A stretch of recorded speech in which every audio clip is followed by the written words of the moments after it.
do Zé Roberto Guzzo. Perfeita essa capa. O que se deve comemorar é uma vitória parcial dos democratas brasileiros que resistem aos avanços do Supremo. Não tem o que festejar-se. Como lembrou a Ana, a Débora, se ela está com meia liberdade, ela está meio livre, portanto, meio presa. Ela está meio livre, portanto, meio presa. Ela continua submetida a restrições e castigos intoleráveis.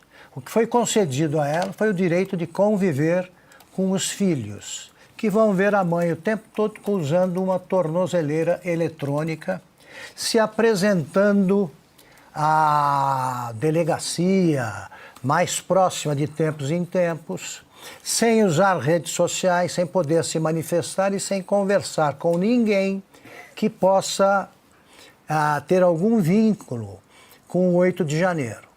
Senhoras e senhores, um terremoto político abalou os bastidores do poder. Donald Trump mexeu as peças do tabuleiro e deixou o Supremo de joelhos. Xandão está isolado? Vamos entender tudo isso agora.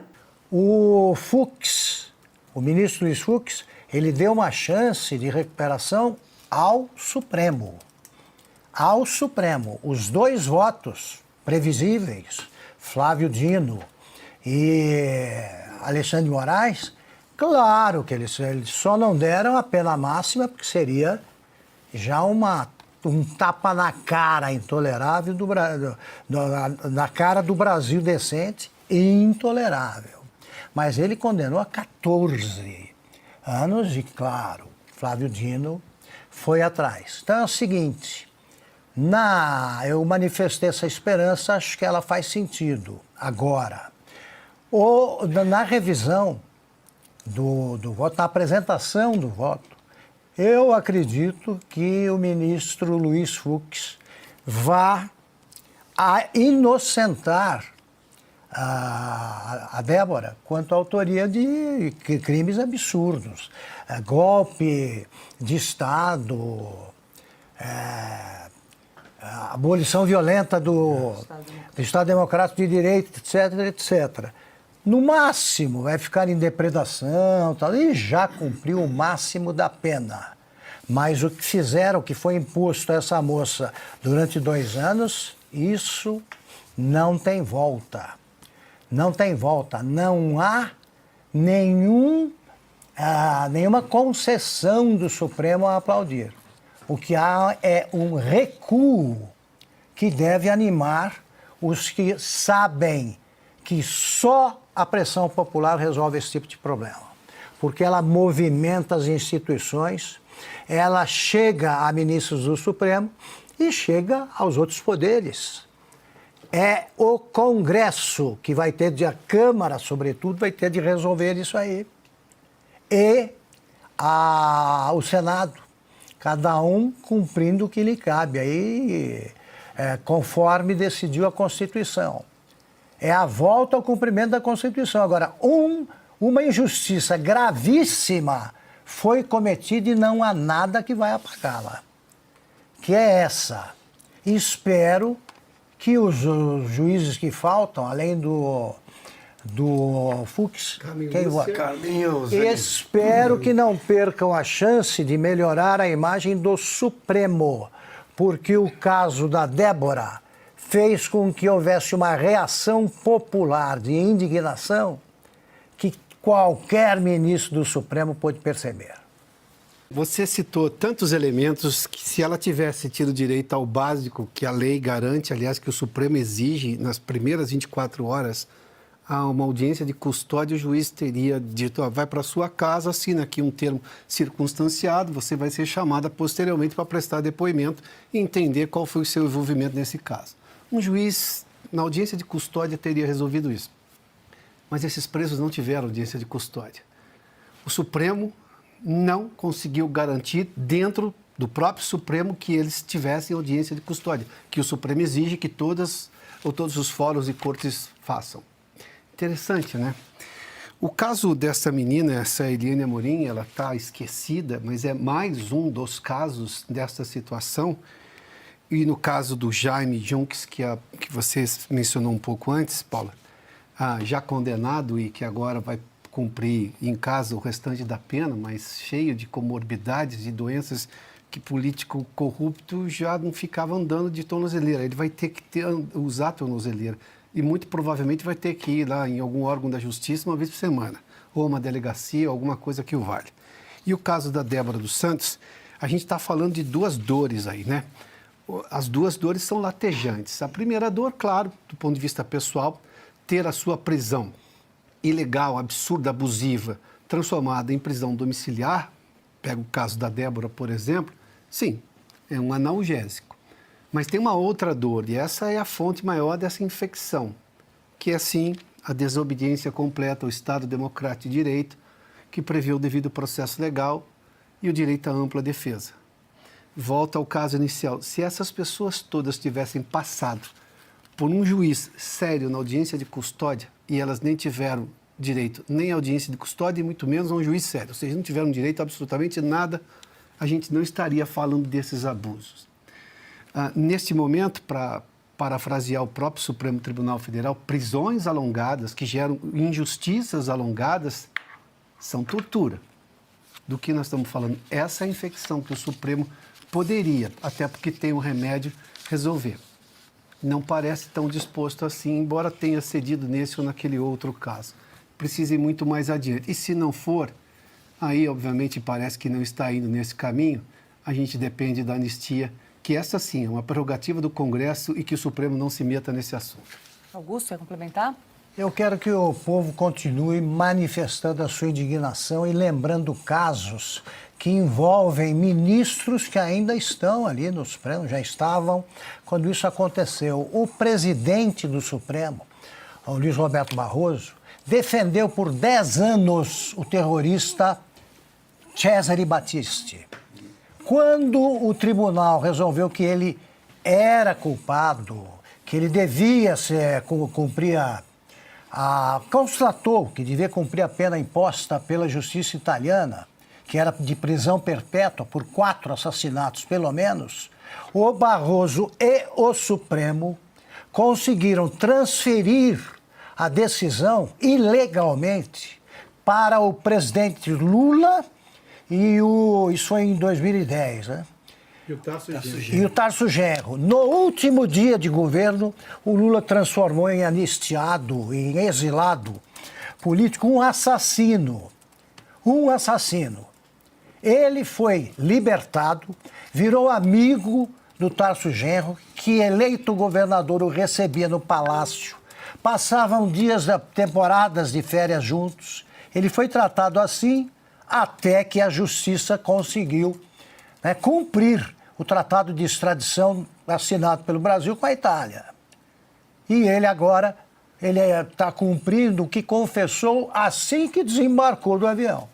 Matei, sim, 4, pelo menos. O Luiz Roberto Barroso tem coragem de condenar alguém depois de absolver um Cesare Battisti? Como é que pode ter 2 critérios com a tamanha diferença, que é uma afronta ao bom senso? Ao bom senso. Eu quero saber o que pensa disso. O Luiz Roberto Barroso, ele tem que ser cobrado ainda pelo Cesare Battisti. Ele nunca se desculpou. E está aí condenando inocentes. Você precisa usar foto falsa. Você está mal, né? Você está mal. Acho que o único que estava feliz aí nessa manifestação do Palanque era o Lindbergh. Estava lá. Lindbergh Farias aparece em várias fotos. E para quem inventou o comício em lugar movimentado, sem plateia... Temos de exibir. O comício sem plateia em lugar movimentado, imagina, ele viu uma multidão, ele se emocionou. Ele se emocionou, porque isso aí é o tipo do comício que meu pai gostava de dizer isso quando era comício da oposição, que não dava certo. Falava assim, dava para passar um caminhão entre a plateia e o palanque, coisa que aconteceu no dia da criação do comício sem plateia em lugar movimentado. Passa um caminhão. Sim. E meu pai também dizia o seguinte, ônibus. o pessoal do palanque tinha que descer depois de falar para aplaudir, porque senão não tem plateia suficiente para ouvir a palma do sujeito. Esse é o comício que, segundo Boulos, foi maior que o de Copacabana. Quer dizer, a imaginação não tem limites. Piotr, na sexta-feira a gente publicou aqui, né, aliados de Lula temiam, né, o fracasso da manifestação, ou seja, eles já estavam antevendo né, que seria bastante esvaziada, como nós vimos aí nas próprias imagens. Primeiro vou me dar aqui o direito a um anglicismo. O que o Augusto disse é que o Lindenberg teve um upgrade agora, né? Ele agora conseguiu ver mais gente de onde ele estava. Mas vamos lá. Gente demais. Agora, o problema aqui não é nem o pouco público, é que esse público é um público organizado ali. Não é manifestante que vai por conta própria. Não é cidadão que vai porque apoia a causa. Até porque, como o Silvio Navarro já fez questão aqui, ninguém vai à Avenida Paulista num domingo para querer a desgraça do outro. Aliás, vítima de abuso, como é o caso dessas pessoas todas do 8 de janeiro. Que qualquer pessoa que pense, eu não posso esperar que essas pensem, mas gostaria que pensassem, não chegaria ao grau de querer alguma coisa tão mal assim aos outros. Mas essas pessoas são todas, isso é orgânico, isso não é voluntário, não tem valor nenhum, nem esse número de pessoas ínfimo. Ou seja, muito menor do que se esperava ou muito menor do que qualquer outra manifestação da direita, é que essas pessoas elas não são do ponto de vista de verdade, quando você fala assim, as pessoas estão embranhadas na causa, elas apoiam aquilo. Não, aí é aquela coisa, vamos lá, é obrigação partidária. É uma aglomeração de rancorosos patológicos. É isso aí que você serve, só para isso. Deixa eu passar para a Ana para a gente fechar aqui também. Quero te ouvir. Vou registrar que já ultrapassamos as 100 mil telas nesta segunda-feira. Lembrando sempre de quem nos acompanha pelas TVs e rádios em todo o Brasil e no mundo também, acompanhando ligadinho no Sem Filtro. Eu estava aqui dando risada, lembrando do ônibus, né, do Lindenberg, se a nossa produção conseguir puxar esse vídeo aí, porque realmente se tornou um clássico. Não só aqui do programa, mas da internet. Agora, tá aí porque eles odeiam tanto as redes sociais, porque nenhuma mentira dessa gente para de pé, nenhuma. Eles podem colocar foto falsa, os internautas vão lá, eles fuçam, eles encontram o ano em que a foto foi publicada.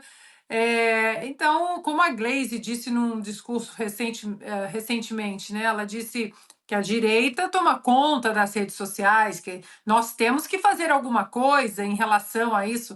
Em relação a isso, ela quer dizer censura, tem que censurar essa gente que fica colocando os fatos, as verdades nas redes sociais. Eu lembrei também de um vídeo que circulou durante a campanha presidencial de 2022, um vídeo que viralizou. Era um vídeo de uma manifestação ali pró-Lula, né? E eu faço assim entre aspas, porque tinha ali uma menina com uma bandeirinha ali do PT e tal. E a menina, e alguém entrevistou a menina ali, porque deve ter ouvido alguma conversa da moça, e aí ela disse, né, eu tô aqui porque eu recebi, mas vai Bolsonaro, eu vou votar Bolsonaro. Então é só assim que essa gente consegue colocar 44, né, ou 47 pessoas, de acordo com a contagem do Nicolas. As redes sociais são um terror para eles. Bom, e na última sexta-feira, numa reunião fechada do Partido dos Trabalhadores, José Dirceu disse que o mensalão foi uma farsa. O ex-ministro-chefe da Casa Civil também afirmou que os petistas envolvidos no caso nunca saíram do comando do partido e da política em geral. Posso dizer, alguns dos nossos críticos da candidatura do Edinho, que os mensaleiros querem voltar. Primeiro, eu nunca saí, né? Eu nunca saí. Nem o Deluca, nem o Bacari, nem o João Paulo. Eu nunca saí. Bom, essa declaração de José Dirceu foi dada para rebater críticas a ele, também a candidatura do Edinho Silva à presidência da Legenda. O próprio José Dirceu ensaia um retorno à vida política no ano que vem, quando deve sair candidato a deputado federal. Segundo O ex-ministro, Silvio, foi o próprio presidente Lula quem pediu para que José Dirceu retornasse ao Congresso.